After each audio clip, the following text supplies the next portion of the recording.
এখন তো হচ্ছে গিয়ে চিঠি দিয়ে ভারতের কাছে টাকা ফেরত যাওয়া হয়েছে। তো এখনো কি পররাষ্ট্র মন্ত্রণালয় শেখ হাসিনার স্ট্যাটাসটা জানে? শেষটা দিয়ে শুরু করি। সাবেক প্রধানমন্ত্রীকে ফেরত চাওয়ার সাথে ভারতে তার স্ট্যাটাসের কোনো সম্পর্ক নেই।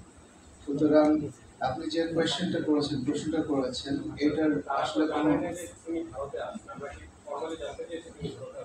কিসের ভিত্তিতে চিঠিটা দিলেন আমরা জানি দেখি তো, এটা তো মানে জানতে চাওয়ার মতো কোনো কিছু না। সবাই জানে যে উনি ভারতে আছেন, এটা আবার আলাদা করে কেন জানতে চাইতে হবে?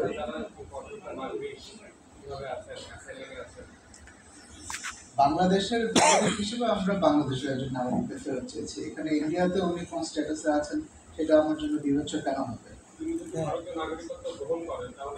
প্রশ্নটা ওইখানে শেষ। হ্যাঁ, দ্বিতীয় জিনিস হচ্ছে তাগিদপত্রের ব্যাপারে আমাদের যে আগের বক্তব্য সেটার সাথে আমি প্রথম প্রশ্নটাকে সংযুক্ত করি। কতদিন উত্তর না দিয়ে পারবো কূটনৈতিক প্রক্রিয়া কি? আপনারা দীর্ঘদিন ধরে কূটনৈতিক বিট কভার করছেন, কূটনৈতিক প্রক্রিয়ার অনেক ইন্টিগ্রেসিস আছে।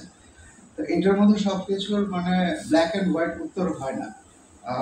আমরা আমাদের অনুরোধ জানিয়েছি, আমরা ফেরত চেয়েছি, আমরা ভারতের উত্তরের জন্য অপেক্ষা করব। এর মাঝখানে কি হবে বা এটার কূটনৈতিক রীতিনীতি কি, এটা মানে আপনাদের জন্য ওপেন ফর ইন্টারপ্রিটেশন। কূটনীতির ধরা বাঁধা অনেক কিছুই থাকে না, এটা এরকম একটা পরিস্থিতি।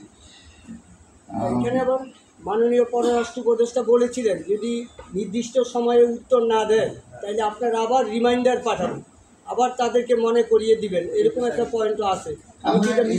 ভারতের উত্তরের জন্য অপেক্ষা করছি।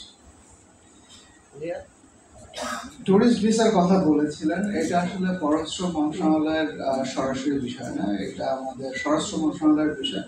এবং আপনারা দেখেছেন যে স্বরাষ্ট্র মন্ত্রণালয় একটা নোটিফিকেশন দিয়েছে যারা বাংলাদেশে সঠিকভাবে নেই তাদের একটা টাইমলাইন বেঁধে দিয়েছে।